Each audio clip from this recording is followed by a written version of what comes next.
చాలా బాగా ఏర్పాటు చేసాం. మన దేవాలయంలో ప్లేస్ తక్కువ ఉందని విస్తరణ చేస్తున్నాం, మీ అందరికీ తెలుసు. మరి అక్కడ చాలా పెద్ద విస్తరణలో స్వామివారిని పోయే సాంప్రదాయం కూడా ఉంది కాబట్టి స్వామివారి రూపాలను మనం ఇక్కడ సేమ్ గుళ్ళో ఏ విధంగా ఉన్నారో వారి రూపాలను స్వామివారి ఇక్కడ దర్శనమిస్తున్నారు. మీకు మంచిగా అనిపిస్తుందా? ఏమన్నా రావడంలో నీడ ఉందా? మీకు ఆనందాలు బాగున్నాయా లేదా అని చూసుకోండి. మీరు 10 మందికి చెప్పాలా, దేవాలయ విస్తరణ అయ్యేంత వరకు ఇక్కడ స్వామి మీరు ఎంత తొందరగా మాకు మొన్నటిదాకా 2 నెలల నుంచి కట్టవేయలేదు. ఇప్పుడు కనుక చేస్తే భక్తులు సహకరిస్తే భక్తులకు ఇబ్బందులు కలుగుతుంది, అలా తెచ్చుకోపోయి ఇబ్బంది అవుతుంది. అందుకనే మనం ఏర్పాటు చేసాము. నాకు తెలిసి 2 నెలలు పూర్తయింది.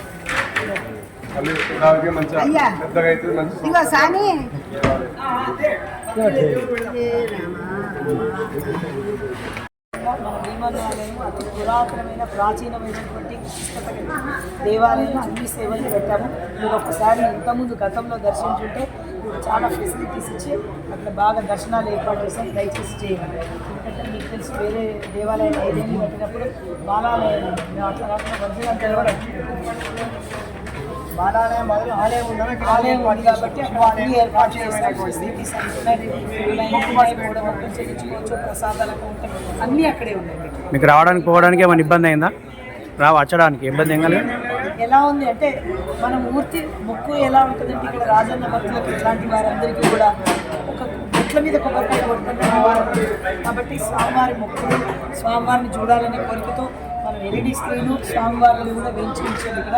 అలాగే భీమన్న ఆలయంలో ఆర్జిత సేవలు కోడి మొక్కులు అక్కడ అబ్బాయి కొడుతుంది కదా అక్కడ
సౌండ్ పెట్టమన్నాం. దీనికి ఉంది ఆల్రెడీ స్పీకర్ బాక్స్ ఉంది.